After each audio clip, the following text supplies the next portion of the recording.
গণমাধ্যম আমরা দেখলাম যে যারা বাংলাদেশ আওয়ামী লীগ যখন মানে ক্ষমতায় ছিল, সরকারে ছিল, এবং আমাদের জননেত্রী মাননীয় প্রধানমন্ত্রী শেখ হাসিনা যখন ক্ষমতায়, তখন তারা মানে খুব উচ্চকিতভাবে সরকারের সমালোচনা করে গেছে প্রতিনিয়ত, এবং মাননীয় প্রধানমন্ত্রীর সমালোচনা করেছে, আওয়ামী লীগের সমালোচনা করেছে, খুব কট্টরভাবেই করেছে, আমরা সেটা দেখেছি। কিন্তু কখনো কোনো গণমাধ্যমে আগুন জ্বালানো, কোনো সাংবাদিককে মব করে পেটানো, এই যে ঘটনাগুলো, এই ঘটনাগুলো কোনো রাজনৈতিক দল ইতিপূর্বে বাংলাদেশে করেনি। আজকে আমরা সেই সময়ের মধ্য দিয়ে যাচ্ছি। ইউনুস গ্যাংয়ের বিরুদ্ধে, জামায়াতের বিরুদ্ধে কেউ একটা শব্দ উচ্চারণ করলে তাকে আনিস আলমগীরের মতো কারাবরণ করতে হচ্ছে, তাকে নুরুল কবিরের মতো মারধরের শিকার হতে হচ্ছে, যিনি একজন বাংলাদেশের সিনিয়র একজন জার্নালিস্ট। তারপর প্রথম আলো এবং ডেইলি স্টারের আগুন জ্বালানো হচ্ছে। এই যে পুরো বিষয়টা, এটা আসলে ফ্রিডম অফ এক্সপ্রেশনের জায়গায় বলি কিংবা গণমাধ্যমের বাক স্বাধীনতার জায়গার কথা বলি, আপনার কাছে মনে কোন দিকে যাচ্ছে বাংলাদেশ? দেখুন, যাচ্ছে না বাংলাদেশ। ইতিমধ্যেই গত বছর 5ই আগস্টের পর থেকে এমন একটি জায়গায় নিপতিত হয়েছে যেখানে গণমাধ্যমকে জ্বালিয়ে পুড়িয়ে ছারখার করে দেওয়া হয়েছে। এটা তো 15 মাস পরে, 15 মাস আগেই 5ই আগস্টের দিন থেকে এবং তার আগেও কিছু কিছু জায়গাতে খুন, সন্ত্রাস, নৈরাজ্য, অগ্নি সন্ত্রাস শুরু করা হয়েছিল। এবং 5ই আগস্টের পর এবং 8ই আগস্ট পর্যন্ত এবং 8ই আগস্ট থেকে অদ্যাবধি পর্যন্ত গোটা দেশকে অগ্নিকুণ্ডে, নরকে পরিণত করা হয়েছে। গণমাধ্যমের কে দখল করা হয়েছে। গণমাধ্যমকে অগ্নি সন্ত্রাসীরা, এই জঙ্গিবাদী গোষ্ঠীর পৃষ্ঠপোষকতা করেছেন ডক্টর মোহাম্মদ ইউনূস আর তার দোসররা। সেই অন্তর্বর্তীকালীন অনির্বাচিত অসাংবিধানিক ফ্যাসিস্ট সরকার এই সন্ত্রাসীদের, এই জঙ্গিবাদীদের পৃষ্ঠপোষকতা করেছে, মব সন্ত্রাসীদেরকে লালন পালন করছে, আইনি সুরক্ষা দিয়ে এদেরকে অন্যায় করার, হত্যা, ষড়যন্ত্র, খুন, নৈরাজ্য, ধর্মীয় সংখ্যালঘুদের উপরে আক্রমণ, খুন করা, এবং সর্বশেষ সংস্করণ হলো খুন করেই ক্ষান্ত হয়নি, লুট করেই, ধর্ষণ করেই এরা ক্ষান্ত হয় না। এখন তারা কি করছে? বাংলাদেশের অন্যতম দুটি প্রধান পত্রিকা, গণমাধ্যম, ডেইলি স্টার এবং প্রথম আলোর মতো পত্রিকা অফিস জ্বালিয়ে দিয়েছে, পুড়িয়ে ছারখার করে দিয়েছে। এবং অফিসের ভিতরে অবরুদ্ধ প্রায় 30 জনের মতো সাংবাদিককে পুড়িয়ে হত্যা করার মতো, দরজা আটকাই বন্ধ করে পুড়িয়ে মারার পরিস্থিতির সৃষ্টি করেছে, যা বাংলাদেশের গত 54 বছরের ইতিহাসে এ ধরনের ঘটনা কখনোই ঘটেনি। এই নজিরবিহীন ঘটনা বাংলাদেশে হয়েছে। এবং একইভাবে ধর্মীয় সংখ্যালঘু যে ঘটনাটি আপনি বলার চেষ্টা করেছেন, আমি পরিষ্কার করে বলি, দীপু দাসকে, উনি একজন উন্নয়ন কর্মী, কারখানায় তিনি উন্নয়ন কাজের সাথে কাজ করেন, তাকে বিনা কারণে, কোনো যৌক্তিক কারণ ছাড়া, কোনো প্রচারণা ছাড়া, ধর্মীয় ও ধর্মের প্রতি অসম্মানের কথা বলে, অজুহাত তুলে তাকে পিটিয়ে, গাছে বেঁধে পিটিয়ে হত্যা করা হয়। হত্যা করার পরে একটা মানুষ যখন এর মৃত্যু হয়, অস্বাভাবিক মৃত্যুর পরে তাকে আবার পুড়িয়ে ধ্বংস করা, এ ধরনের নজির বাংলাদেশে কখনো ঘটেনি। এটা কি শুধুমাত্র একজন ধর্মীয় সংখ্যালঘুর কারণেই কি এটা হলো, নাকি তাদেরকে ভয় দেখানো এবং দেশের উন্নয়ন কর্মকাণ্ডকে ব্যাহত করার জন্য, নাকি ধর্মীয় সংখ্যালঘুরা এই দেশে বসবাস করতে পারবে না? কোন কারণে এটা যারা করলো, তাদের উদ্দেশ্যটা কি? যারা এই অপকর্ম, এই নৃশংসতা দেখালো, অমানবিক নৃশংসতা যারা করলো, তারা কারা? তাদের উদ্দেশ্যটা কি?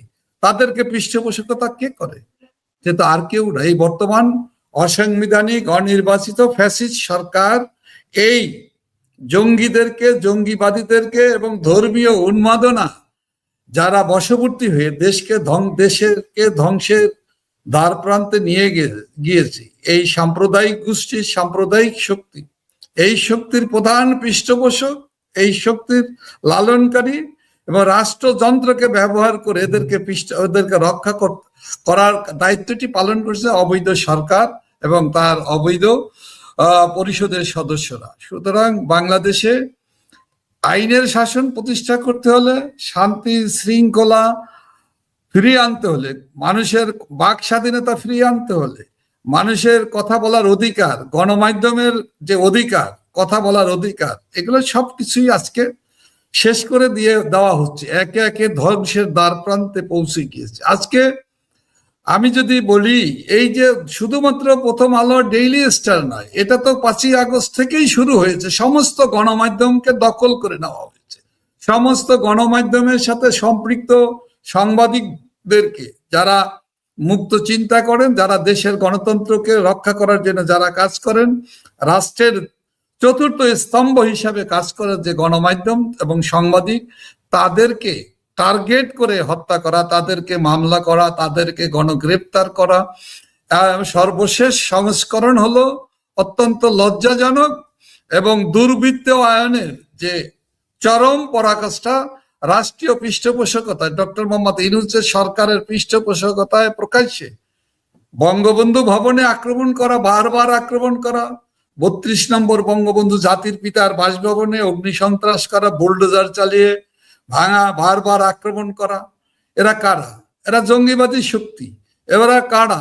এরা বাংলাদেশের মুক্তিযুদ্ধের চেতনায় বিশ্বাস করে না। এরা কারা? পাকিস্তানিদের দালাল, পাকিস্তানি প্রভুদের IS এর এজেন্ট। এরা বঙ্গবন্ধু ভবনে আক্রমণ করে। গণমাধ্যমে তখন কিন্তু এদেরকে রক্ষা করেছে, আমরা দেখেছি, প্রমাণিত হয়েছে। ডক্টর মোহাম্মদ ইউনূস 3 দিন পরে উনি এই ঘটনা নিয়ে উনি মন্তব্য করেছেন এবং তার দায়সারা যে কথা বলেছে, তাতে বোঝাই যাচ্ছে বঙ্গবন্ধু ভবনকে আক্রমণ করে ধ্বংস করা, ইতিহাস বিকৃত করা, ইতিহাসকে মুছে ফেলার জন্যই তো এই চক্রান্ত। এটা ডক্টর মোহাম্মদ ইউনূস আর তার দোসররা এই কাজগুলো করেছে। একইভাবে ধর্মীয় সংখ্যালঘুদের উপর আক্রমণ করা, তাদেরকে নির্যাতন করা, তাদের সম্পত্তি দখল করা, তাদেরকে দেশে শান্তিতে সম্প্রীতিতে বসবাস করতে যাতে না পারে, যাতে তারা তাদের সাংবিধানিক অধিকার এবং তাদের যে তাদের যে রাইট, সেই রাইট নিয়ে তারা যাতে বসবাস করতে না পারে, দ্বিতীয় শ্রেণী তৃতীয় শ্রেণীর নাগরিকে পরিণত করার উদ্দেশ্যই তো দীপু দাসদের মতো মানুষদেরকে বারবার মৃত্যুর অন্যায়, অবিচার এবং মৃত্যুর মুখোমুখি সম্মুখীন হতে হয়, যেটা বাংলাদেশের মানুষ চায় না, বাংলাদেশের মানুষ বিশ্বাস করে না। এটা মুক্তিযুদ্ধের চেতনা নয়, এটা মুক্তিযুদ্ধের আকাঙ্ক্ষা নয়, এটা গোটাটাই হলো বাংলাদেশ বিরোধী, মুক্তিযুদ্ধের চেতনা বিরোধী, অসাম্প্রদায়িক চেতনার বাংলাদেশকে ধ্বংস করার লক্ষ্যেই এই অশুভ শক্তি ডক্টর মোহাম্মদ ইউনূস এবং তার দোসররাই বাংলাদেশকে এই জায়গায় নিয়ে দাঁড় করিয়েছে। একেবারেই তাই নাসিম ভাই। এই জায়গাটা আসলে আমার মনে হয় যারা একটু বিচক্ষণ, যারা একটু অন্তত যুক্তি দিয়ে বিশ্লেষণ করে ঘটনাক্রমকে, তাদের কাছে এই ব্যাপারটা ভীষণভাবে স্পষ্ট যে পুরো বিষয়টা আসলে ইউনূসের সেই তথাকথিত ম্যাটিকুলাস প্ল্যানেরই অংশ, যেটা সে দীর্ঘদিন যাবৎ যেটা নিয়ে কাজ করছে। আমি একটু নাদাল ভাইয়ের কাছে জানতে চাই, নাদাল ভাই আপনার চোখে সম্ভবত পড়েছে একটা ঘটনা, সেটা হচ্ছে ওসমান হাদির মৃত্যুকে কেন্দ্র করে আজকে পাকিস্তানের যেই সরকারি যেই দল যারা ক্ষমতায় রয়েছে, সেই দলের একজন সংসদ সদস্য যিনি হচ্ছে ঘোষণা করলেন যে বাংলাদেশের দিকে যদি চোখ তুলে তাকায় ভারত, তাহলে মিসাইল ছুড়ে দেওয়া হবে। এবং 47 দেশভাগের মাধ্যমে যেই পাকিস্তান সৃষ্টি হয়েছে, সেই পাকিস্তান এখন পর্যন্ত অটুট রয়েছে। সেই পাকিস্তান মাঝখানে রাজনৈতিকভাবে ভুল, চক্রান্তে, বিদেশিদের চক্রান্তে, তার শব্দটা ছিল এটা, বিদেশিদের চক্রান্তে ভুল বোঝানো হয়েছিল সাময়িকভাবে, কিন্তু সেই 47-এ যে পাকিস্তান তৈরি হয়েছিল সেটা এখনো সেই পাকিস্তানই আছে এবং পাকিস্তান প্রস্তুত বাংলাদেশের দিকে কেউ আঙ্গুল তুললে যে কোনো ধরনের যুদ্ধে জড়িয়ে পড়তে। তো আজকে বাংলাদেশে যারা জুলাইতে যারা আন্দোলন করছিল, তার আগে থেকে আমরা বলছিলাম এটা পাকিস্তানপন্থী সে পরাজিত হায়নাদের দল। আজকে এসে পাকিস্তান এইরকম ভাবে বক্তব্য দিচ্ছে, বাংলাদেশের সুশীল সমাজ সবাই চুপ, দেখো না দেখার মতো ভান করছে। তো এই পাকিস্তানিকরণটাকে আপনি কিভাবে দেখছেন, যে পাকিস্তান আজকে ঘোষণা দিচ্ছে 47-এর পাকিস্তান অক্ষুণ্ণ আছে তাদের, 71-এর স্বাধীনতা তাদের দিক থেকে? ধন্যবাদ রাসেল। আমরা যে কথাটি শুরু থেকেই বলে এসেছিলাম, অর্থাৎ জুলাই আগস্ট এবং 5 আগস্ট পরবর্তীত যে পরিস্থিতি, এই যে ইউনূস গং এই 15-16 মাসে আমাদের আর্থসামাজিক আইন শৃঙ্খলায় যে একটি বিপর্যয় তৈরি করেছে, এবং মূলত আপনি যে প্রশ্নটা করলেন পাকিস্তানের রাজনীতিবিদদের বা তাদের যে চিন্তা ভাবনা বা তাদের দৃষ্টিভঙ্গিতে কি মনে হচ্ছে? দেখুন, মোল্লা মিলিটারিরা মিলেই কিন্তু পাকিস্তান রাষ্ট্রটিকে একদম ধ্বংস করে দিয়েছে। মিলিটারির রাজনীতিকে নিয়ন্ত্রণ করার মধ্য দিয়ে তারা তাদের রাষ্ট্রে এবং সমাজে যে সহিংসতা, কুটির শিল্পের মতো অবাধে মাদক এবং অস্ত্র পাকিস্তানে রন্দে রন্দে রয়েছে। বঙ্গবন্ধু কন্যা জয়ন্ত্রী শেখ হাসিনা বিগত 15 বছরে বাংলাদেশের অর্থনৈতিক এবং সামাজিক থেকে শুরু করে প্রত্যেকটি ক্ষেত্রে আমাদের যে অগ্রগতি, এবং আমরা যদি সেই সূচকগুলোর সঙ্গে তুলনা করি, পাকিস্তানকে আমরা অনেক পেছনে ফেলেছি। আমাদের টাকার মান আর পাকিস্তানের টাকার মান কত, আমাদের জিডিপির গ্রোথ আর পাকিস্তানের জিডিপির গ্রোথ, আমরা যদি একটি অর্থনীতি তো একটি দেশের হৃৎপিণ্ড, তার সঙ্গে আমরা তুলনা করি, তাহলে এই 15 বছরে বা এই 54 বছরে বাংলাদেশ স্বাধীন হওয়ার পর থেকে আমাদের প্রত্যেকটা ক্ষেত্রে যে অগ্রগতি, পক্ষান্তরে পাকিস্তান শুধু পেছনের দিকেই গিয়েছে। তারা সামরিক সরঞ্জাম, যুদ্ধাস্ত্র এগুলোর বিষয়ে যতটা মনোযোগ দিয়েছে, তাদের রাষ্ট্রের নাগরিকদের সুযোগ সুবিধার জন্য সেটা কিন্তু দেয়নি। তারা কাকে চিন্তা করে তাদের এই সামরিক কৌশল? ভারতকে চিন্তা করে। ভারতের সঙ্গে তাদের যে সাম্প্রতিক সময়ে যে সংঘর্ষগুলো হয়েছে, ভারত তো তাদেরকে একদম ঘষে দিয়েছে, তারা তো দাঁড়াতেই পারেনি।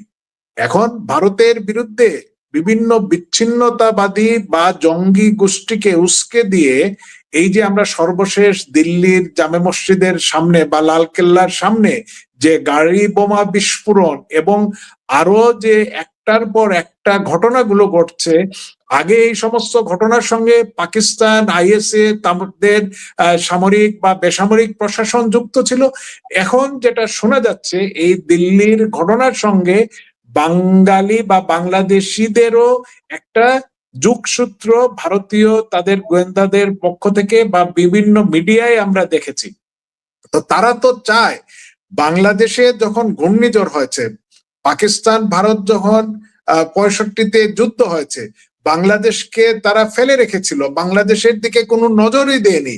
ভারত তো তখন বাংলাদেশ বা তৎকালীন পূর্ববঙ্গে কখনো আঘাত করেনি, বরং এই যে আমাদের 70-এ যে প্রলয়ঙ্কর প্রাকৃতিক দুর্যোগটা হলো, তখন কেন্দ্রীয় সরকারের পক্ষ থেকে এই বিপর্যস্ত বা মানবিকভাবে যে ক্ষতিগ্রস্ত মানুষগুলো হয়েছিলেন, তাদের পাশে কিন্তু পাকিস্তান সরকার সেভাবে এগিয়ে আসেনি।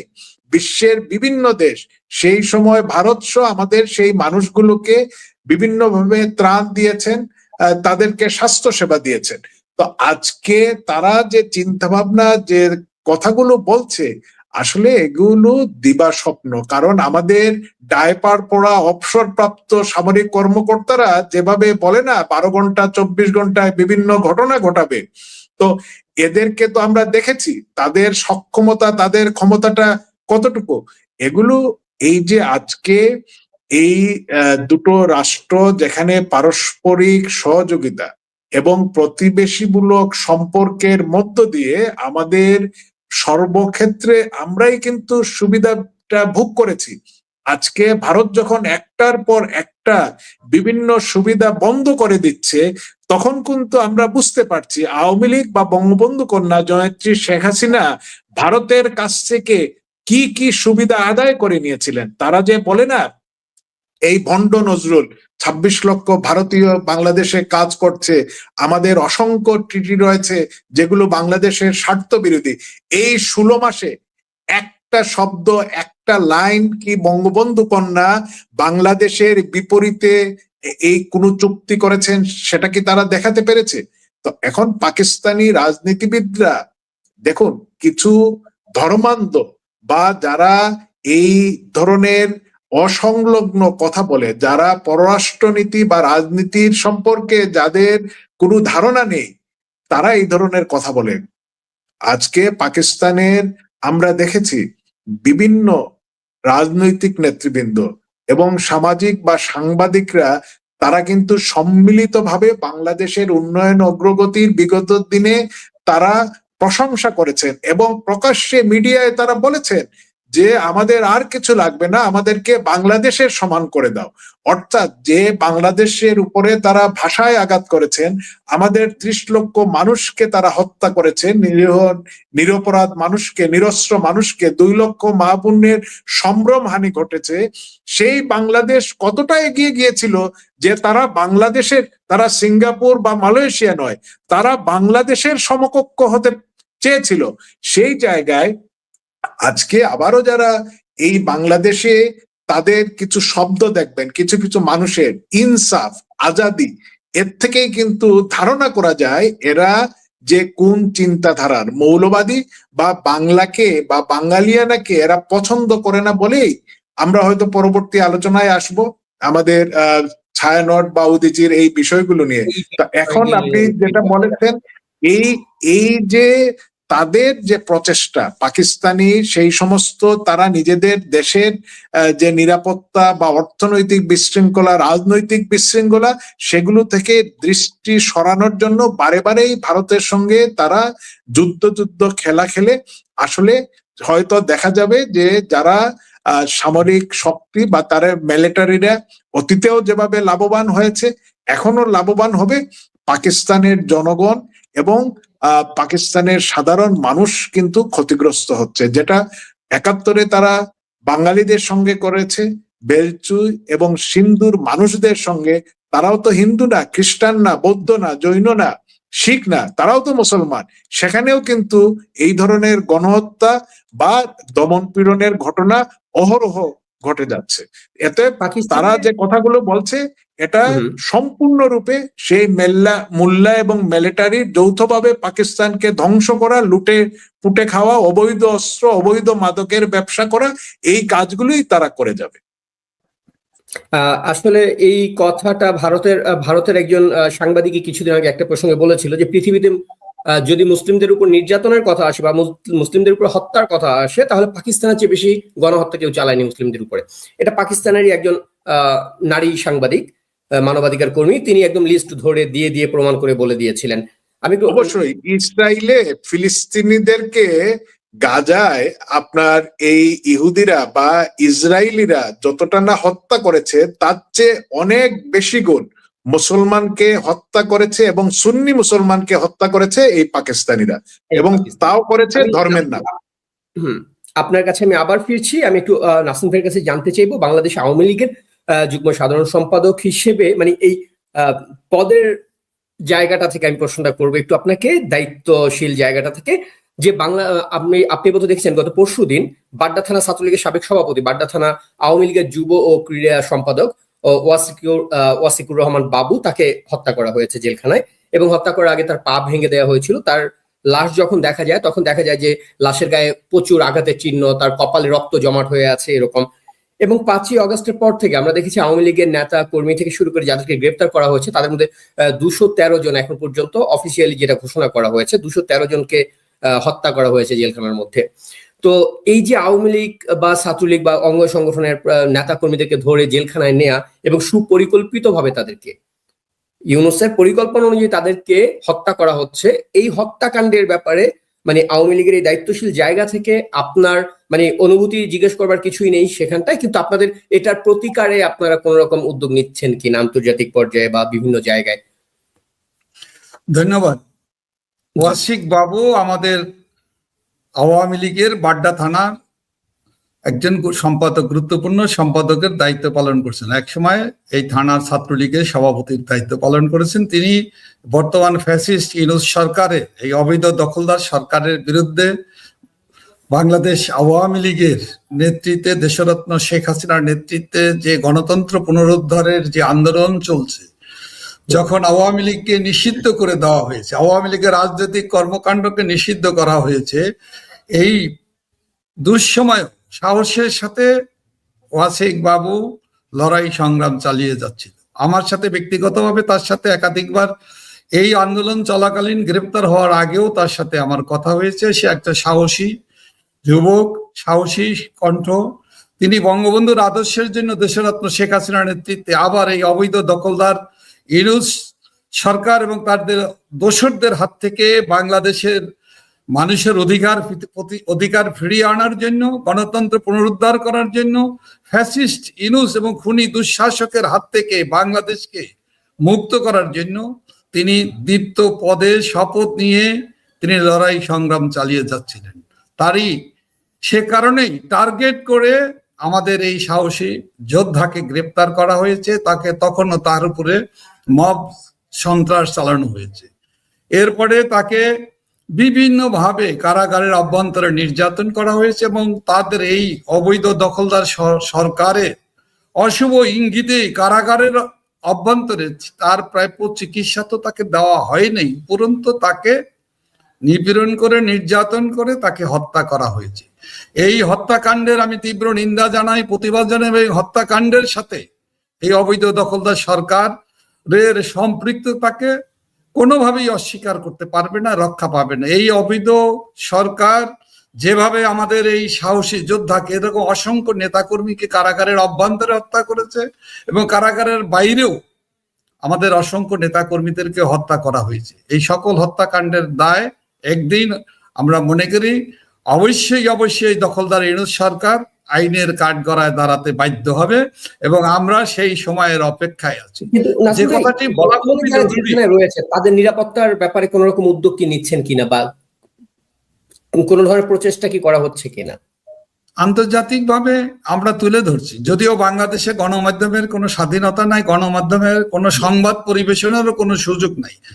শুধু তাই নয়, আন্তর্জাতিক যে হিউম্যান রাইটস সংগঠনগুলো আছে, আন্তর্জাতিকভাবে যারা বাংলাদেশ সহ বিশ্বের সন্ত্রাসী কর্মকাণ্ড, অবৈধ স্বৈর শাসক ফ্যাসিস্টরা দেশে হত্যা, খুন, ষড়যন্ত্র এবং অটোক্রেটিক গভর্নমেন্ট প্রতিষ্ঠা করে মানুষের উপরে দুঃশাসন, নিপীড়ন, নির্যাতন চালায় এবং মৌলবাদ, জঙ্গিবাদকে যারা পৃষ্ঠপোষকতা করে, সেই সকল সংগঠন, সেই সকল রাষ্ট্র ক্ষমতা দখলকারী অশুভ শক্তিকে বিরুদ্ধে তারা কাজ করবে, এটাই বাংলাদেশের মানুষ প্রত্যাশা করে। আমি আওয়ামী লীগের একজন সদস্য হিসেবে আমি আহ্বান জানাবো আন্তর্জাতিকভাবে সকলে, হিউম্যান রাইটস অর্গানাইজেশন গুলো আছে, মানবাধিকার রক্ষা করার জন্য যারা কাজ করে, সেই সকল জাতিসংঘ থেকে আরম্ভ করে আন্তর্জাতিক কূটনীতির সাথে সম্পর্কযুক্ত যারা আছেন এবং কমনওয়েলথ নামে যে আমাদের যে অর্গানাইজেশন আছে, আমরা কমনওয়েলথভুক্ত সদস্য,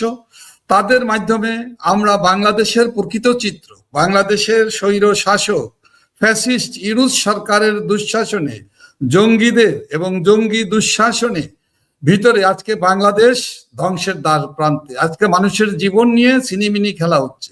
আজকে রাজনৈতিক কর্মী হলে তাকে নিপীড়ন করা, মিথ্যা মামলা দেওয়া, তাকে অত্যাচার করা, তাকে মব সন্ত্রাসের মুখে ফেলে দিয়ে তাকে হত্যা করা, এটা বাংলাদেশের প্রতিদিনের কাজে পরিণত হয়েছে। এই অশুভ শক্তির হাত থেকে বাংলাদেশের মানুষের অধিকার প্রতিষ্ঠা, বাংলাদেশের মানুষের গণতান্ত্রিক অধিকার পুনঃপ্রতিষ্ঠা, বাংলাদেশের প্রতিটি নাগরিকের, হিন্দু, মুসলিম, বৌদ্ধ, খ্রিস্টান সকলের যার যার অবস্থান থেকে ধর্মীয়ভাবে এবং গণতান্ত্রিকভাবে যার যার অবস্থান, যার যার নাগরিক অধিকার, যার যার ফান্ডামেন্টাল রাইটস প্রতিষ্ঠার জন্য আমরা আহ্বান জানাবো বাংলাদেশকে মুক্ত করা, বাংলাদেশকে জঙ্গি শাসকদের হাত থেকে মুক্ত করা এবং বাংলাদেশে একটি জনগণের প্রত্যাশিত, জনগণের আকাঙ্ক্ষার, অর্থাৎ জনগণের ভোটে নির্বাচিত, অংশগ্রহণমূলক, ইনক্লুসিভ এবং সকল দলের, গণতান্ত্রিক দলের নির্বাচনে অংশগ্রহণ, বিশেষ করে বাংলাদেশ আওয়ামী লীগের মতো রাজনৈতিক দল, যে দলটি সবচেয়ে জনপ্রিয় দল, বারবার নির্বাচিত হয়ে দেশে কল্যাণে কাজ করেছে, দেশরত্ন শেখ হাসিনার নেতৃত্বে উন্নয়নশীল রাষ্ট্রে পরিণত করেছে। এবং আওয়ামী লীগ হলো ষড়যন্ত্রের বিরুদ্ধে, হত্যার বিরুদ্ধে, খুনের রাজনীতির বিরুদ্ধে এই দলটি সারা জীবন, গত ৭৫ বছর যাবৎ এই দলটি কাজ করে গেছে। সেই দলের গণতন্ত্র নির্বাচন করা, সেই দলের রাজনৈতিক আন্দোলন, জনগণের কথা বলার অধিকার আওয়ামী লীগকে ফিরিয়ে দেওয়া, আওয়ামী লীগ সহ দেশের সকল মানুষ যারা গণতন্ত্রে বিশ্বাস করে, গণতান্ত্রিক সরকার চায়, জনমতের প্রতিফলিত সরকারের অধীনে দেশ আবার স্থিতিশীল অবস্থায় ফিরে আসুক, সেই সরকার প্রতিষ্ঠার জন্য আমি মনে করি দেশকে রক্ষা করতে হলে দেশের এই অশুভ শক্তি, এই জঙ্গিবাদী শক্তি যে রাষ্ট্র ব্যবস্থা, রাষ্ট্র কাঠামোকে ব্যবহার করে, সরকারের প্রশাসন যন্ত্রকে ব্যবহার করে আজকে জঙ্গিদের, হত্যাকারীদের, সন্ত্রাসীদের এবং লুটেরাদের, দুর্নীতিবাজদেরকে মগের মূল্যকে পরিণত করার যে দুঃসাহস দেখানো হয়েছে, তৈরি করা হয়েছে, যে দানবীয় শক্তির যে সৃষ্টি, জাতির পিতার যে আদর্শ স্বপ্নই হলো সকলের সাথে বন্ধুত্ব, কারোর সাথে বৈরিতা নয়, শত্রুতা নয়। কিন্তু এরা বাংলাদেশকে শত্রু রাষ্ট্র হিসেবে দেখে বাংলাদেশের দালালদেরকে, বাংলাদেশের তাদের এজেন্টদেরকে ব্যবহার করে বাংলাদেশকে ধ্বংসের দিকে নিয়ে যাচ্ছে। আমি বিশ্বাস করি বাংলাদেশের বীর জনতা, বাংলাদেশের মানুষ এবং বঙ্গবন্ধুর আদর্শের সন্তানেরা এই অশুভ শক্তিকে অচিরেই বিতাড়ন করে দেশে শান্তি, সম্প্রীতি, অগ্রগতির বাংলাদেশ পুনঃপ্রতিষ্ঠা করতে সক্ষম হবে ইনশাআল্লাহ। আমরাও সেই প্রত্যাশা করি। আমি একটু এবার নাদিল ভাইয়ের কাছে একটা ব্যাপার জানতে চাই, আজকে আপনি দেখেছেন কিনা, আমরা ভিডিওটা অনলাইনে মোটামুটি শয়লা, কক্সবাজারে জামায়াত ইসলামীর একটা অনুষ্ঠানে কক্সবাজার জেলা শিবিরের সভাপতি আব্দুর রহিম সে দাঁড়িয়ে প্রকাশ্যে ঘোষণা দিচ্ছে 2 লক্ষ আওয়ামী লীগের কর্মীকে হত্যা করা হবে, তাদেরকে কোথাও মানে থাকতে দেওয়া হবে না। 2 লক্ষ উনি ঘোষণা করেছেন যে 2 লক্ষকে হত্যা করবে। এই ঘটনার সঙ্গে সম্পূরক তথ্য হিসেবে আরেকটা, মানে রাষ্ট্র যে এই কথাটাকে সমর্থন করে এবং রাষ্ট্রের অবস্থান যে এটা, সেটা আমরা নিশ্চিত হই যে হাদির মৃত্যুকে কেন্দ্র করে যেই ম্যাসাকারটা হলো, সেখানে আমরা দেখেছি পুলিশ মানে আমাদের বর্তমান যে স্বরাষ্ট্র উপদেষ্টা যিনি রয়েছেন, সে ঘোষণা দিয়েছে কোন রকম অপরাধের প্রমাণ না থাকলে, কোন রকম মামলা না থাকুক, কোনো কিছু না থাকুক, কেউ আওয়ামী লীগের সঙ্গে সম্পৃক্ত বা আওয়ামী লীগের আদর্শ ধারণ করে কিংবা আওয়ামী লীগের সমর্থক যদি এরকম জানা যায়, তাকে সঙ্গে সঙ্গে গ্রেপ্তার করতে হবে, তার নামে ফৌজদারি কোনো অপরাধ থাকুক বা না থাকুক। মানে তার ওই ঘোষণা, বাংলাদেশ রাষ্ট্রের ওই ঘোষণা বর্তমানে এবং হচ্ছে কক্সবাজার জেলা শিবিরের যে ঘোষণা, দুইটা অঙ্গাঙ্গি ভাবে জড়িত। তো এই যে মানে আইন শৃঙ্খলা, মানে আইন বলবার কিছু নেই আসলে বাংলাদেশে, মবের রাজত্ব, সরকারও চালাচ্ছে মব। তো এই হত্যার যে হুমকি, এই ব্যাপারটা আওয়ামী লীগের একজন মানে কর্মী হিসেবে বা আওয়ামী লীগের একজন নেতৃত্ব স্থানীয় মানুষ হিসেবে আপনি কিভাবে দেখছেন এই হত্যা হুমকিগুলোকে?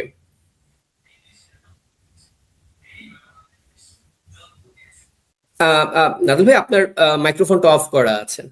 জি। তারা তো রাসেল ইসলামের নামে রাজনীতি করে এবং বিভিন্ন ভাবে ইসলামকে ব্যবহার করে এবং তাদের যে প্রতীক, সেই প্রতীকে ভোট দিলে ব্যস্তের বিষয়টাও নিশ্চিত করে দেয়। তারা যেটা পরম করুণাময় আল্লাহ তাআলার একক সিদ্ধান্তের বিষয়, সেই দায়িত্বটাও তারা নিয়ে নিয়েছে। এতই তারা আসলে তাদের সক্ষমতা।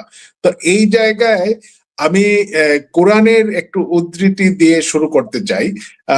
যে দেখুন, সূরা মায়েদায়, সেখানে পবিত্র কোরআন শরীফে বলা হয়েছে একজনের জীবন কেড়ে নেওয়া গোটা মানব জাতিকে হত্যা করার সমতুল্য, আর একজনের জীবন রক্ষা করা গোটা মানব জাতিকে রক্ষা করার সমতুল্য। মানুষ হত্যাকাণ্ড কিন্তু কবিরা গুনাহ, বিনা বিচারে, বিনা কারণে, বেআইনি ভাবে।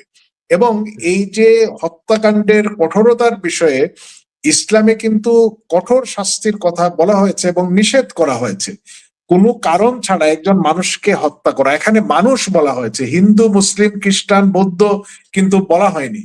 মহাপাপ বা ফিতনা বা বিশৃঙ্খলার চেয়েও গুরুতর এটা বলা হয়েছে সূরা বাকারায়। দেখুন, যে ইসলাম ধর্ম শান্তির ধর্ম, ইসলামের মূলনীতিটা কি? শান্তি, ন্যায় বিচার ও মানবাধিকার প্রতিষ্ঠা করা। নিরপরাধ মানুষের জীবন নেওয়ার নাম কিন্তু ইসলাম নয়, সেটা ইসলামের শিক্ষার পরিপন্থী এবং এটা একটি সম্পূর্ণ অন্যায় কাজ। এই কাজগুলো যারা শুধুমাত্র ক্ষমতায় যাওয়ার জন্য অবলীলায় করে যাচ্ছে এবং এই দেশে যে মানুষকে কুপিয়ে হত্যা করা, তাদেরকে রক কেটে হত্যা করা, এই কাজগুলো শিবির বিগত দিনগুলোতে বাংলাদেশে বিশেষ করে 80-র দশক থেকে এখন পর্যন্ত তারা কিন্তু এই কাজটা করে যাচ্ছে। তারা ছাত্রলীগ, ছাত্রমৈত্রী, ছাত্র ইউনিয়ন, এমনকি ছাত্রদল, এমন কোনো ছাত্র সংগঠন নেই যারা তাদের দ্বারা আক্রান্ত হয়নি।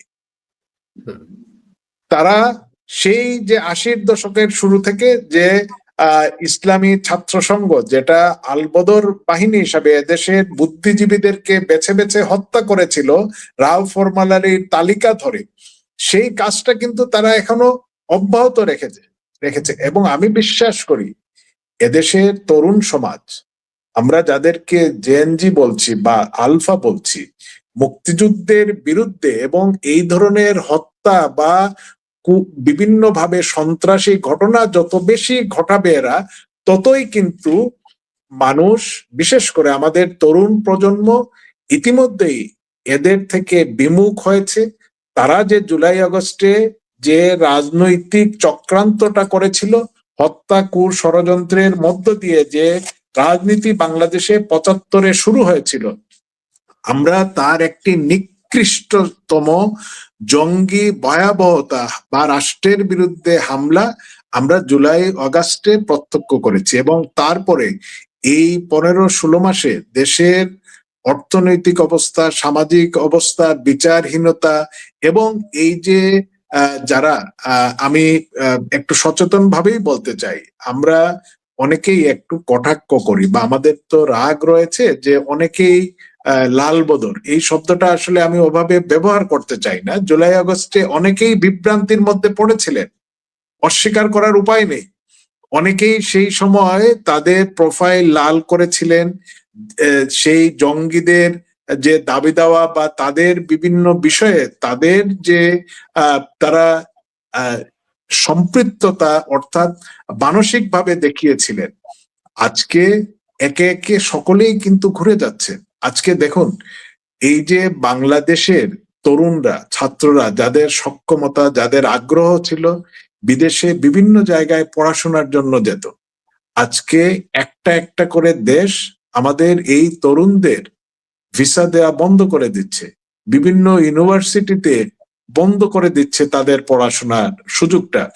এবং আজকে বাংলাদেশের যে বিচারহীন যে অবস্থা, মব সন্ত্রাস, আমাদের দেশের সাধারণ মানুষকে আজকে আপনার ইউরোপ, আমেরিকা, অস্ট্রেলিয়ার কথা বাদ দিলাম, আমাদের পাশাপাশি যে রাষ্ট্রগুলো রয়েছে তারাও কিন্তু ভিসা দেওয়ার ক্ষেত্রে অনেক চিন্তা ভাবনা করেছে। আমাদের পাসপোর্টের অবস্থানটা কোথায় চলে এসেছে, এই যে একটা অনিশ্চিত অবস্থা, যেখানে আপনি শত শত পুলিশ অফিসারকে হত্যা করেছেন, জ্বালিয়ে মেরেছেন, আপনি লাশ কবর থেকে পুড়িয়ে বের করে কবর থেকে পুড়িয়ে মেরেছেন একজন মুসলমানের লাশ।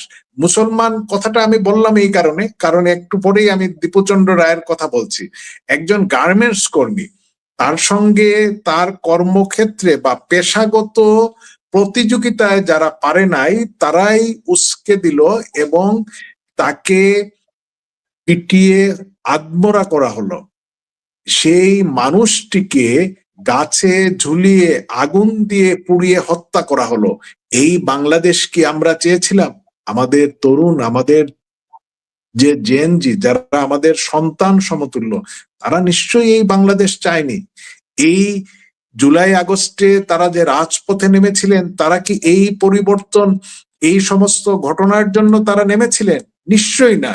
শুধু দেশ, আওয়ামী লীগ, ধর্মীয় সংখ্যালঘু সম্প্রদায়, মুক্তিযুদ্ধের চেতনার পক্ষের মানুষ তো নয়, আজকে সমগ্র বাংলাদেশকে ইউনূস একটি কারাগারে রূপান্তর করেছে। আজকে কারাগারে যেভাবে আমাদের শত শত আওয়ামী লীগের নেতাকর্মীরা মৃত্যুবরণ করেছেন, মৃত্যুর মুখে ঠেলে দেওয়া হয়েছে, বাংলাদেশের মানুষ আজকে একজন শিক্ষক, তিনি কি তার কর্মক্ষেত্রে নিরাপদ আছেন? সরকারি কর্মকর্তা সচিবালয় থেকে একদম ইউনিয়ন পর্যায়ে কেউ কি নিরাপদ আছেন? মুক্তিযোদ্ধা জুতার মালা দেয়া হচ্ছে, শিক্ষককে, মাদ্রাসার মুনতামিমকে তাকে ঘাট ধাক্কা দিয়ে তার প্রতিষ্ঠান থেকে বের করা হয়েছে। অসংখ্য শিক্ষক এই অপমান সহ্য করতে না পেরে অকালে মৃত্যুবরণ করেছেন। এগুলো তো প্রতিনিয়ত আদালতে বিচারহীন যে ঘটনাগুলো আমরা দেখেছি, সেগুলো আগেই আমরা বলেছি। আজকে ছায়ানটের মতো যারা বাঙালি সংস্কৃতিকে লালন করে, তাদের কি অপরাধ তাদেরকে জ্বালিয়ে দিতে হবে, পুড়িয়ে দিতে হবে? এই উদীচীর একটা অংশ, আমি পুরোটার কথা বলছি না, তারা কিন্তু এই জঙ্গিদের সঙ্গে তারা মিশেই পথনাটক সহ অনেক কিছুই করেছিলেন। তো আজকে সেই অংশটাই কিন্তু উদীচীর অফিসে আছেন, তারাই অফিস বেয়ারার। তো এই অফিসটা, উদীচীর অফিসটা আজকে কেন জ্বালিয়ে দেওয়া হলো? উদীচীর যে অংশটাকে তারা বাইরে রেখেছেন, তারা কিন্তু আজকে বলছে যে এই অংশটা এই জঙ্গিদের সঙ্গে মিলেই তারা নিজেরাই নিজেদের অফিসটা পোড়াচ্ছেন। এই প্রশ্নগুলো কিন্তু আমার না, আমাদের পক্ষের কারণ না, উদীচীর লোকজন এই অভিযোগ করেছেন। কিন্তু আজকে সবচেয়ে আশার কথা হলো, এই 15 মাস পরে অসংখ্য শিল্পী, সাংবাদিক, সাধারণ মানুষ, আমাদের তরুণ প্রজন্ম আজকে ধানমন্ডিতে ছায়ানটের প্রতিবাদে অংশগ্রহণ করেছেন। তারা সেখানে তাদের প্রতিবাদ বা তাদের যে সাহসটা দেখিয়েছেন, আমি মনে করি ধীরে ধীরে এই সাহসটা আরো বেশি মানুষের মধ্যে সংক্রমিত হবে। এবং ইতিমধ্যে সাধারণ মানুষ, রিক্সাওয়ালা, খেটে খাওয়া মানুষ, শ্রমিক, হেল্পার, তারা তো মুদির দোকানদার, হকার, তারা তো বলাই শুরু করেছেন আগেই ভালো ছিলাম, এই সময়টা আমরা অশান্তির মধ্যে আছি, আমরা নিরাপদ নই। যখন তখন আমাদেরকে বিভিন্নভাবে হুমকি দেয়া হচ্ছে, মানুষের অর্থনৈতিক অবস্থা দিনে দিনে বিপর্যয়ের মধ্যে যাচ্ছে। আজকে এই যে প্রথম আলো গ্যাং, ডেইলি স্টার, তারা আমাদের বিরোধিতা করতেন। নাসিম ভাইও বলেছেন আমরা যে সংবাদ মাধ্যম, গণমাধ্যম রাষ্ট্রের একটি গুরুত্বপূর্ণ স্তম্ভ, কিন্তু আমরা তো, আমাদের এত বিরোধিতা করা হয়েছে, সেই সময়টায় তো কোনো ধরনের এই ধরনের ঘটনা ঘটেনি। আজকে এই জুলাই আগস্টের পক্ষেই তো তারা ছিল। তো আজকে প্রথম আলো, ডেইলি স্টার কেন পুড়িয়ে দেওয়া হচ্ছে? তারা এতদিন বললেন, যখন 32 ভাঙ্গা হলো, মুক্তিযুদ্ধের বিভিন্ন স্থাপনা ভাঙ্গা হলো, আওয়ামী লীগের অফিস বা বেক্সিমকো বা গাজী টায়ার পুড়িয়ে দেওয়া হলো, তখন ছাত্র জনতার কথা বলেছেন। তো আজকে যে ডেইলি স্টার পুড়িয়ে দেওয়া হলো, প্রথম আলো পুড়িয়ে দেওয়া হলো, লুট করা হলো, তারা এখন কি বলবেন? তাদের বলার কিছু আছে?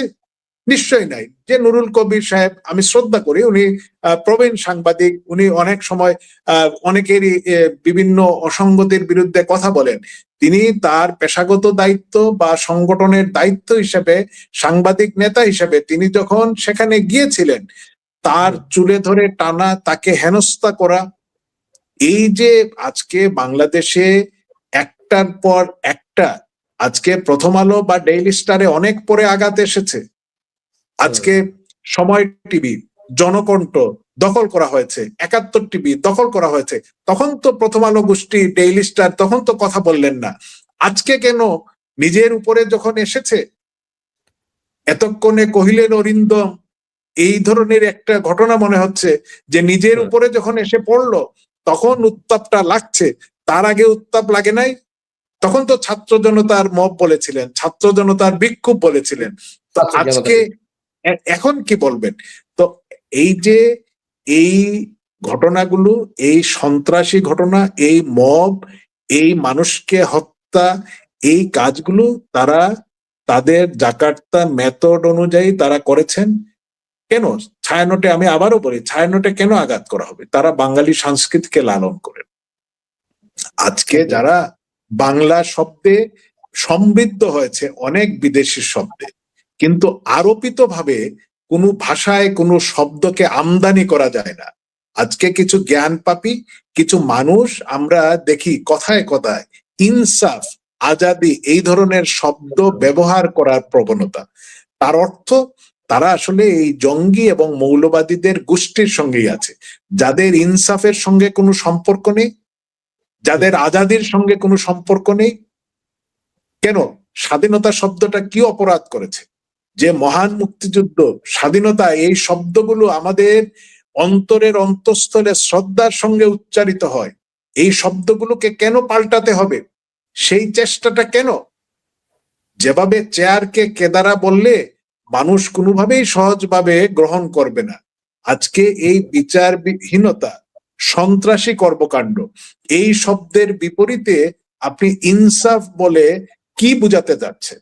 তো এই কাজগুলো যারা করে যাচ্ছে, সেই পাকিস্তানে যারা করেছে বা পাকিস্তান থেকে করছে, এখানে যারা করছে, আজকে বনানী সহ বিভিন্ন জায়গায় পাকিস্তানি গোয়েন্দা সংস্থা বা বাংলাদেশের বিভিন্ন স্পর্শকাতর জায়গায় এই যে পাকিস্তানি গোয়েন্দা সামরিক কর্মকর্তাদের অবাধে যাতায়াত, এতে আমরা মনে করছি যে মাদক ব্যবসা, অস্ত্র ব্যবসা ইতিমধ্যে এই যে ছোঁয়াচে রোগ, এটা আমাদেরকে আক্রান্ত করেছে। পাকিস্তান থেকে জাহাজে মুরগির খাবার বলে যা এসেছে দেখা গিয়েছে তা সব মাদক। তো এভাবে আমাদের তরুণদেরকে আগে বিভ্রান্ত করা হয়েছে, এখন মাদক দিয়ে, গাঁজা দিয়ে, আফিম দিয়ে, আরো খারাপ খারাপ মাদক দিয়ে আমাদের এই জেএনজি বা তরুণ প্রজন্মকে ধ্বংস করা হচ্ছে। তাদেরকে, যাদের সক্ষমতা আছে, যাদের আগ্রহ আছে, তারা বিদেশেও পড়াশোনার জন্য যেতে পারবে না।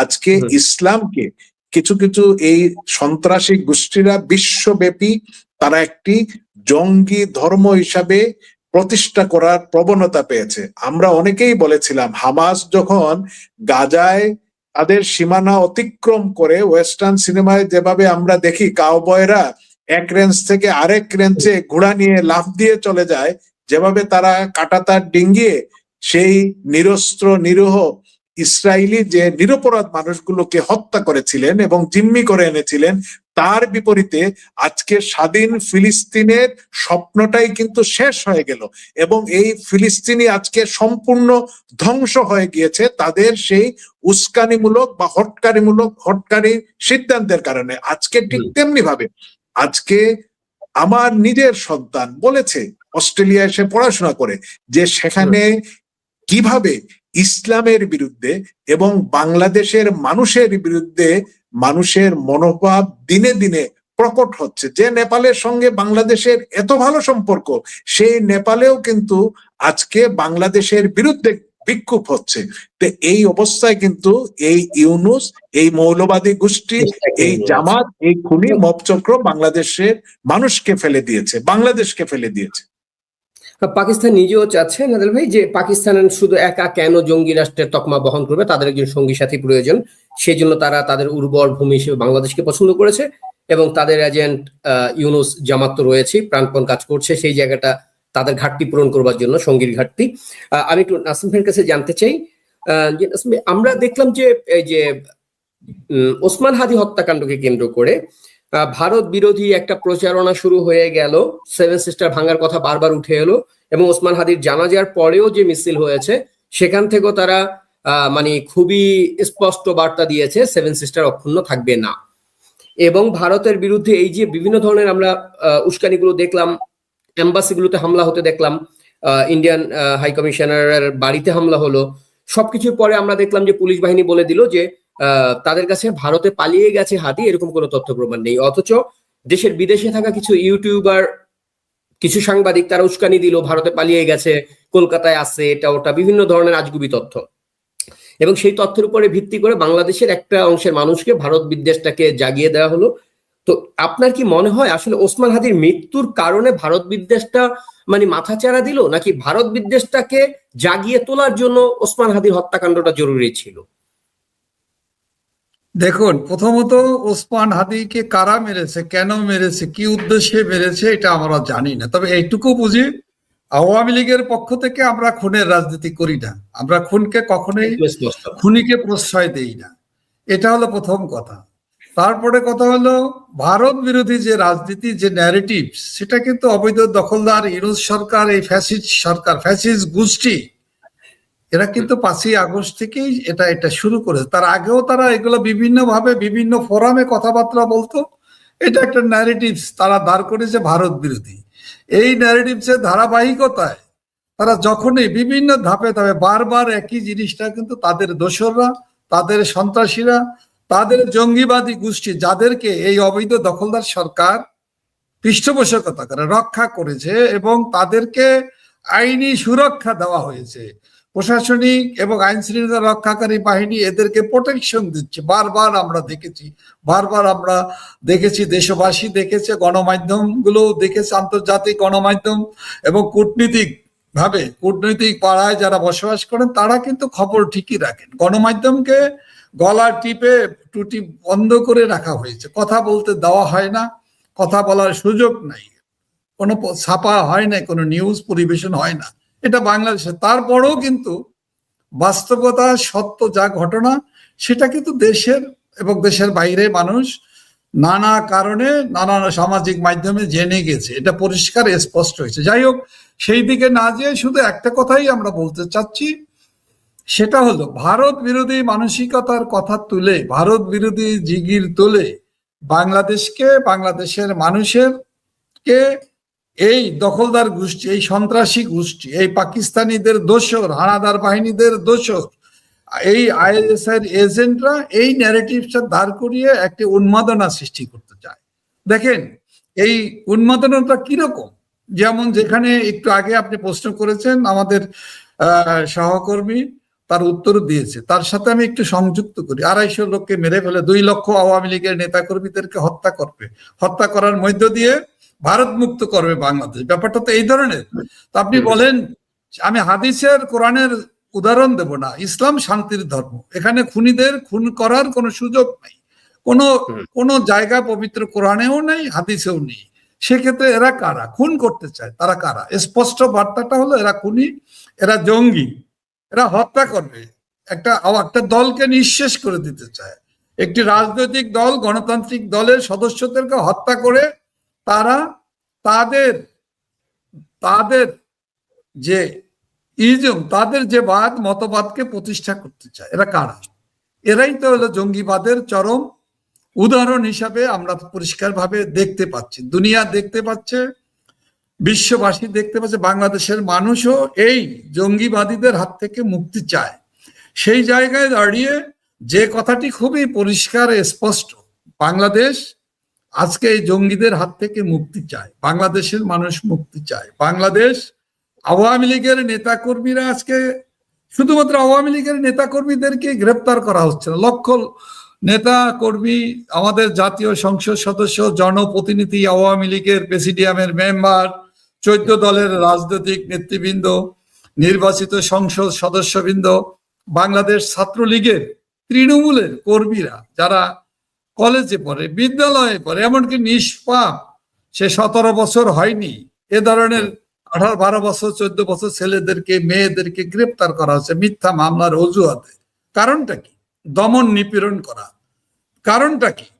একটি মতাদর্শকে ধ্বংস করে দেওয়া, একটি মতাদর্শে বিশ্বাসী, একটি অসাম্প্রদায়িক চেতনায় বিশ্বাসী, গণতান্ত্রিক চেতনায় বিশ্বাসী, যারা সেকুলার রাজনীতিকে, গণতান্ত্রিক প্রগতিশীল রাজনীতিকে বিশ্বাস করে, এই পক্ষের মানুষগুলোকে, শুধু আওয়ামী লীগ না, অন্যান্য দলের মানুষ যারা দল করেন, এই ধরনের মুক্ত চিন্তার মানুষগুলোকে, বুদ্ধিজীবী, কবি, সাহিত্যিক, পেশাজীবী থেকে আরম্ভ করে লেখক যারা আছে, তাদেরকে গ্রেপ্তার করা হচ্ছে, মিথ্যা মামলা দেওয়া হচ্ছে, এবং ঘোষণা দিয়ে রাষ্ট্র ব্যবস্থাকে, রাষ্ট্রীয় ক্ষমতাকে অপব্যবহার করে বেআইনি ভাবে অবৈধ উপদেষ্টা বলেন যেখানেই পাওয়া যাবে, আওয়ামী লীগ নাম শুনলে মামলার দরকার নেই, তাদেরকে গ্রেপ্তার করা হবে। একদিকে রাষ্ট্রীয় ব্যবস্থায় ক্ষমতায় বসে তারা বেআইনি ভাবে তারা ঘোষণা দিচ্ছে, কাদেরকে দিয়ে এই কাজগুলো করেছে, মব সন্ত্রাস চালাচ্ছে, এই হত্যাকাণ্ডের সাথে প্রকাশ্যে দিবালোকে আইন শৃঙ্খলা রক্ষাকারী বাহিনী সদস্যদের, ধর্মীয় সংখ্যালঘুদের উপরে আক্রমণ, একজন ধর্মীয় সংখ্যালঘু দীপু দাসের উপরে যে অত্যাচার, নির্মমতা, যে বর্বরতা প্রত্যক্ষ করেছে জাতি, এটা তো এর জন্য তো বাংলাদেশের মানুষ মহান মুক্তিযুদ্ধে অংশগ্রহণ করেনি। সেই মহান মুক্তিযুদ্ধে হিন্দু মুসলিম সবাই মিলেই তো মহান মুক্তিযুদ্ধে অংশগ্রহণ করেছে, সেটা তো আমাদের ভুলে গেলে চলবে না। কিন্তু সেই জায়গাটাকে ভুলে দেওয়ার জন্যই আজকের এই নৃশংসতা, এই নির্মমতা, এবং এটা কিন্তু প্রকারান্তরে সাম্প্রদায়িক শক্তির হাতে দেশকে সঁপে দেওয়ার নীল নকশা। সেই নীল নকশার সাথে সম্পৃক্ত হয়ে পড়েছে এই অবৈধ দখলদার সরকার, এবং মব সন্ত্রাসীদের, দুর্নীতিবাজদেরকে, লুটেরাদেরকে, সন্ত্রাসীদেরকে, জঙ্গিবাদীদের এবং আইএসআই এজেন্ট সহ বিশ্বের আন্তর্জাতিকভাবে নিষিদ্ধ জঙ্গি সংগঠনগুলোর সিস্টার অর্গানাইজেশন এবং তাদের স্লিপার সেলের সদস্যরা বাংলাদেশে বিচরণ করছে। বাংলাদেশে তারা পাকিস্তানে যেমন জঙ্গিদের অভয়ারণ্য, পাকিস্তানটাকে ধ্বংসের দ্বার প্রান্তে পৌঁছে গিয়েছে, সেখানে মসজিদে, মাদ্রাসায়, প্রতিদিন জুমার নামাজের ভিতরে, এমনকি মন্দির গির্জাতেও আমরা দেখি বোমা বিস্ফোরণ, শত শত লোক নিহত হয়, এবং এই ধরনের মৃত্যু কোনো ঘটনাই নয়। এটা পাকিস্তানের মনে হয় রাষ্ট্র ব্যবস্থা এটাই মনে হয় তাদের নিয়মিত একটি কর্মকাণ্ড হিসাবে তারা দেখে। কিন্তু বাংলাদেশের মানুষ তো এটা দেখে নাই। গত 54 বছরে এই ধরনের কর্মকাণ্ডকে তো বাংলাদেশের মানুষ কখনোই প্রশ্রয় দেয় না, বিশ্বাস করে না। ঘটুক, যারা ঘটাবে তারা যাতে নিঃশেষ হয়ে যায়, তাদের শেকড় উপড়ে ফেলার জন্য বাংলাদেশের মানুষ, মুক্তিযুদ্ধের চেতনার মানুষরা কিন্তু দৃঢ় সংকল্পবদ্ধ।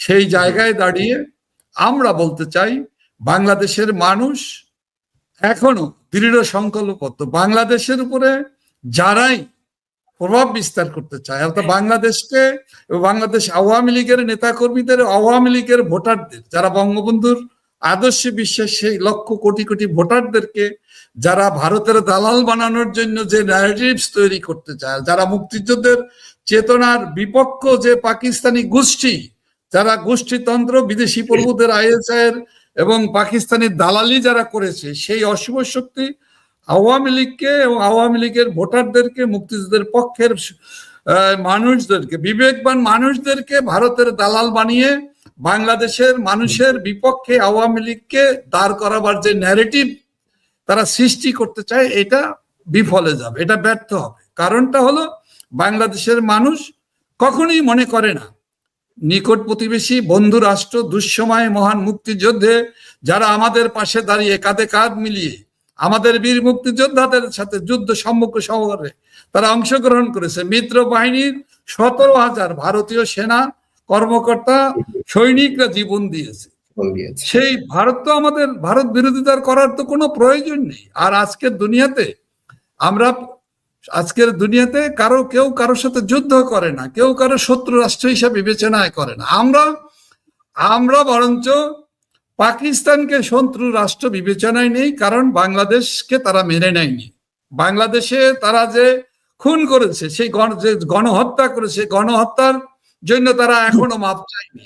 তারা যে লুণ্ঠন করে আমাদের যে সম্পদ নিয়ে গিয়েছে, লুট করে নিয়ে গিয়েছে, সেটাও তারা ফেরত দেয়নি। সুতরাং বাংলাদেশে বসে বাইরের পাকিস্তানি এজেন্টরা, তাদের দোসররা ভারত বিরোধী ন্যারেটিভস তৈরি করে বাংলাদেশের গণতন্ত্রকামী মানুষকে ভারত বিরোধী হিসাবে প্রতিষ্ঠা করতে পারবে না। কারণ বাংলাদেশের মানুষ খুব ভালো করে দেখেছে, আমাদের দুঃসময়ের বন্ধু, দুঃসময় আমাদের পাশে দাঁড়িয়েছে যারা, তারাই তো প্রকৃত বন্ধু। এই দুঃসময়ে আমাদের উপরে কারা গুলি চালিয়েছে, কারা হত্যা করেছে, কারা রক্তাক্ত করেছে বাংলার জনপদ, সেটা তো পাকিস্তানি হানাদার বাহিনী এবং তাদের দোসররা। সেই দোসরদের রক্তবীজরা আজকে বাংলাদেশে বসে এই অবৈধ দখলদার সরকারের পৃষ্ঠপোষকতায় ভারত বিরোধী ন্যারেটিভস তৈরি করে বাংলাদেশ, এটা বিশ্বের কোনো দেশে নাই আসে। এটা তো এক ধরনের বালখিল্যতা, এটা এক ধরনের তামাশা। বাংলাদেশ ভারতের সাথে যুদ্ধ করে চিকেন নেট কেটে দিবে, চিকেন নেট দখল করে নিবে এবং ভারতকে টুকরো টুকরো করে দিবে। এটা কিন্তু বুঝবানরা হাসে, এবং এটার বিনিময়ে বাংলাদেশের মানুষ কিন্তু জাগ্রত হয় না, বরঞ্চ মানুষ কিন্তু নিরাপত্তাহীনতায় ভোগে। বাংলাদেশের মানুষ এই নিরাপত্তাহীনতায় ভোগে।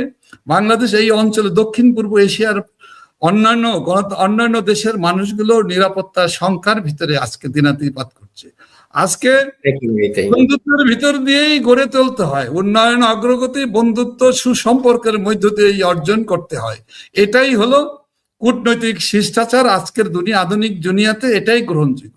আজকে যারা বলে আক্রমণ করব, দখল করব, যারা বলে 24 ঘন্টার ভিতরে বিচ্ছিন্ন করে দেব, ওরা কোন জায়গার বীর পুরুষ? কোথায় তারা বীরত্ব দেখিয়েছে? তার কি কোনো প্রমাণ আছে? আমরা সেই জায়গায় যেতে চাই না। আমরা চাই বাংলাদেশ শান্তিতে থাকুক, বাংলাদেশের মানুষ সে নিরাপত্তা যাতে বিঘ্নিত না হয়। বাংলাদেশের এবং এই অঞ্চলে, দক্ষিণ পূর্ব এশিয়ার নিরাপত্তাকে সুনিশ্চিত করার জন্য দৃঢ়ভাবে এটাকে রক্ষা আমাদেরকে যুদ্ধ নয়, শান্তি। আমরা আস্ফালন নয়, অহেতুক আস্ফালন অথবা গলাবাজি করে মানুষের নিরাপত্তা বিঘ্নিত করার দায়িত্ব কে দিয়েছে? এই অশুভ শক্তিকে কে দিয়েছে? বাংলাদেশের মানুষ তো তাদের এই ধরনের কথাবার্তার ভিতর দিয়ে আরো ভীত সন্ত্রস্ত হয়। দেশের ভিতরে এক ধরনের নৈরাজ্য, সন্ত্রাসীদেরকে লেলিয়ে দিয়ে সম্প্রীতি নষ্ট করা হয়েছে, একটি দেশের পাহাড়ি জনজাতি গোষ্ঠীর ভিতরেও অশান্তি বিরাজ করেছে, এবং দেশটাকে আমাদের যে আত্মিক শক্তি, আমাদের যে পারস্পরিক যে বন্ধুত্ব, সেটাকে ভেঙে চুরে খান খান করে প্রতিহিংসার রাজনীতি, হত্যার রাজনীতি, গণতন্ত্রহীনতার রাজনীতি এবং সাম্প্রদায়িক রাজনীতি সৃষ্টির মধ্য দিয়ে বাংলাদেশকে পাকিস্তানের করদরাজ্যে পরিণত করার যে দুঃস্বপ্ন তারা দেখছে, এটা কখনোই সম্ভব হবে না।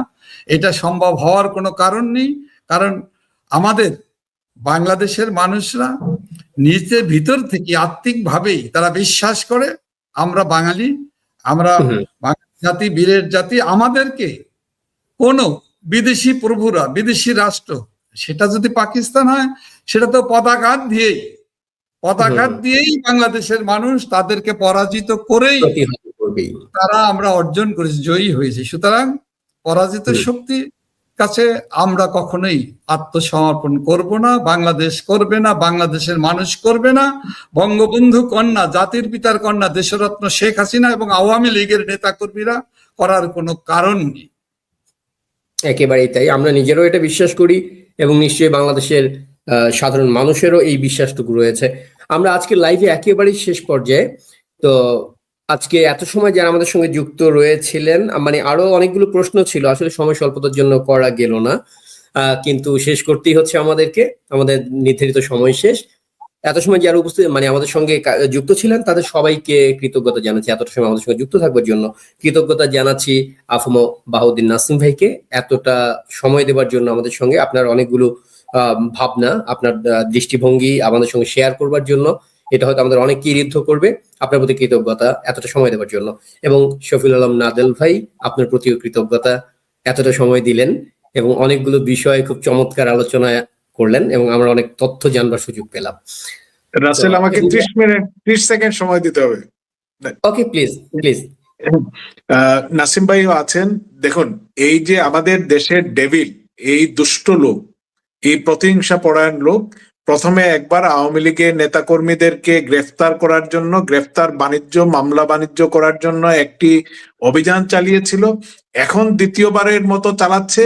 এদেশে হাজার হাজার অস্ত্র পুলিশের লুট হয়েছে, বেআইনি অস্ত্র রয়েছে, হত্যাকাণ্ড হচ্ছে। দর্শকদেরকে কোনোভাবেই তারা আইনের আওতায় না এনে আওয়ামী লীগের নিরপরাধ মানুষকে নির্যাতন করে যাচ্ছে। আমি সারা দেশের আমাদের আওয়ামী লীগের সকল নেতাকর্মীদেরকে নিরাপদ থাকার জন্য বলি যে আমরা আগামী দিনে আমাদের লড়াই সংগ্রাম করতে হলে টিকে থাকতে হবে, নিরাপদ থাকতে হবে।